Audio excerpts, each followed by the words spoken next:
திரு அண்ணாமலை அவர்கள் தான் தொடக்கத்திலேயே சொன்னது 2026 கூட்டணி ஆட்சி தான் அமையும், 2 பெரும் திராவிட கட்சிகள் அகற்றப்படும் அப்படின்னு சொன்னாரு.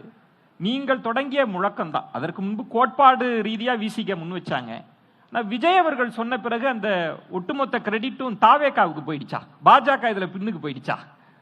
இல்ல, இந்த ஈரோட்டு மண்ணில் இப்படி ஒரு பெருந்திரளான கூட்டத்தை கூட்டி ஒரு நிகழ்ச்சியை நடத்தி கொண்டிருக்கின்ற நம்முடைய புதிய தலைமுறைக்கும் நெறியாளர் விஜயன் அவர்களுக்கும் இந்த கூட்டத்தில் கலந்து கொண்டிருக்கின்ற அனைத்து தலைவர்களுக்கும் முதல் கண் வணக்கம்.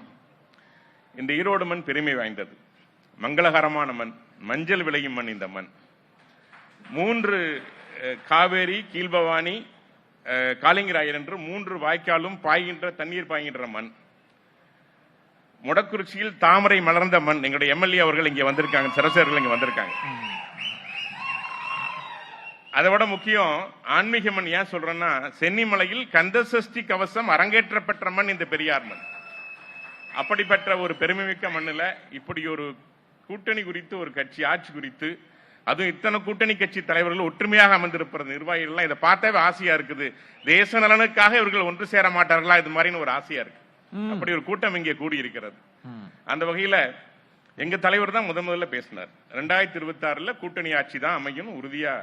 இல்ல, எனக்கு ஒரு சந்தேகம் வந்துருச்சு. நீங்க கையை காமிச்சு தாவேகாவை பார்த்தா பாஜக தாவேகாவை ஆசைப்படுற மாதிரி தெரியுதே.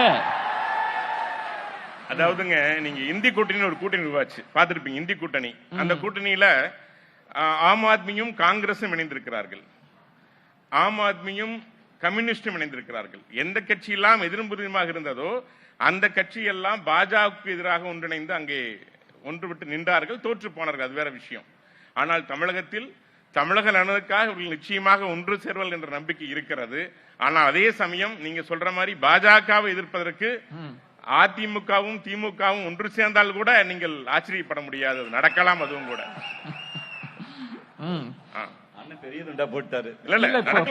பாஜக வளர்ச்சி அப்படி இருக்கு.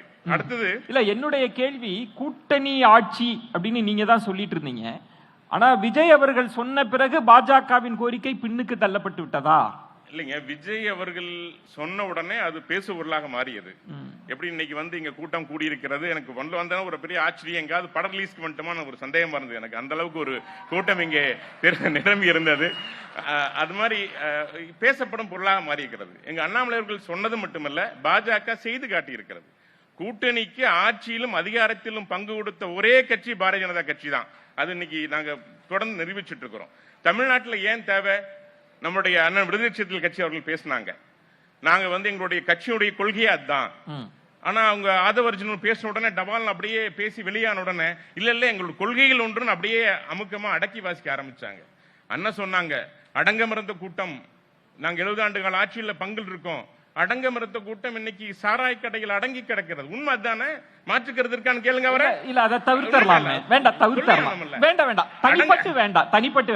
தனிப்பட்டு இல்ல சொல்ற கருத்து. ஏன்னா அந்த கூட்டம் அவர்கள் சொன்ன அந்த வார்த்தைகள் இன்னைக்கு எடுபடல, பலன் பெறல, பயன் இல்ல. என்ன பலன் இந்த கட்சியிலால தான் நான் கேட்கிறேன். சோ கூட்டணி அப்படிங்கிறது நீங்க பேசுறீங்க, ஆட்சி அதிகாரத்தில் பங்கு பேசுறீங்க, ஆனா கேட்க தயங்குறீங்க. ஆனா அந்த தயக்கம் இல்ல. பாஜக உறுதியாக சொல்கிறது, தெளிவாக சொல்கிறது, நாங்கள் ஆட்சியில் பங்கு தருவோம், தமிழ்நாட்டில் மாற்றத்தை ஏற்படுத்துவோம். இந்த தைரியம் யாருக்கு இருக்கு? இல்ல, நீங்க தருவோம்னு சொல்லலாம். ஆனா விசிக என்ன சொல்லுதுன்னா, அதிகாரத்தை காட்டிலும் இந்தியாவில் பாஜகவை வீழ்த்துவதுதான் எங்கள் முதல் இலக்குன்றாங்க. அதனால நாங்க திமுக கூட்டணியில தான் இருப்போம்ன்றாங்க. நான் சொல்றேன் ஏன் அடக்கணுங்கிறாங்க? அடங்க மறுத்த சைனாவை அடக்கி வைத்திருக்கோம். இன்னைக்கு அத்துமீறிய சைனாவை அடக்கி வைத்திருக்கோம். யார் செஞ்சிருக்கோம்? நாங்க செஞ்சிருக்கிறோம். இவங்க அடங்க மறுத்து அடக்கத்தை எதிர்த்து வந்தவர்கள் எல்லாம் அடக்கி வைத்திருக்கிறார்கள். நாங்க சொன்னோம் அடங்க மறுத்த சைனாவை அடக்கி வைத்திருக்கிறார் நரேந்திர மோடி. உலக தலைவராக நரேந்திர மோடி மாறி இருக்கிறார். அதை விட்டுட்டு ஏன் அவர் எதுக்குன்னு கேட்கிறேன். ஒரு காரணம் சொல்லுங்க. ஊழல் இருக்குதா? ஊழல் குற்றச்சாட்டு இருக்கிறதா? லஞ்ச குற்றச்சாட்டு இருக்கிறதா? இல்ல நில அபகரிப்பு இருக்கிறதா? இல்ல கள்ளச்சாராயம் காய்ச்சல் வேலை இருக்குதா? பாஜக செய்தா? சொல்லுங்களேன். ஒரு விஷயத்தை நீங்க சொல்லுங்க. இந்தியாவில் பாஜக செய்துட்டு ஒரு நல்ல ஆட்சி வருகின்ற பொழுது எங்களுடைய வளர்ச்சியை பார்த்து, அதான் சொல்றேன், இந்த வளர்ச்சியை பார்த்து தமிழ்நாட்டில் பிசிக மட்டுமல்ல, திமுக, அண்ணா திமுக எல்லாரும். திரு நாகராஜ், கள்ளச்சாராய சாவுகள் அதிகமாக இருக்கிறதுல முதன்மையான மாநிலமா குஜராத் இருக்கு. அதிகாரப்பூர்வமான பட்டியல் இருக்கு. இத நம்ம தமிழ்நாடு அரசியல் பேசினா நல்லா இருக்கும்ன்றதுக்காக தான். சாராயமே விற்காத மாநிலத்துல கள்ளச்சாராயம் இருக்கிறது வேற விஷயம்.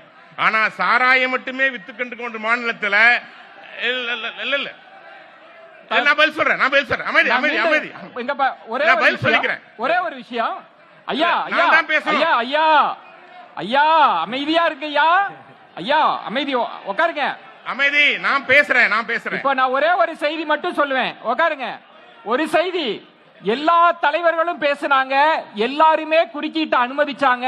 நாகராஜ் மிகச் சிறப்பா பதில் சொல்லிட்டு இருக்கிறார். நீங்க மற்ற தலைவர்களை மதிக்காம இருக்கலாம், உங்க தலைவரை மதிங்க, அவரோட அனுபவத்தை மதிங்க. நீங்க ஏன் பேசுறீங்க? அவரை மதிங்க, அவர் பேசுவார். அமைதி அமைதி அமைதி அமைதி அமைதி. உட்காருங்க. நான் அவரு கருத்துக்கு பதில் சொல்றேன். அவர் தான் பேசுறாரு. குஜராத்ல கள்ளச்சாராயம் இருக்கலாம், ஆனா அங்க சாராயம் விற்கல அரசு. கடைகடையா திறந்து வச்சு தமிழ்நாடு அரசு போல சாராயம் விற்கல. மக்கள் விரும்பி குடிக்கிறாங்க. இருப்பு உண்டுதான்.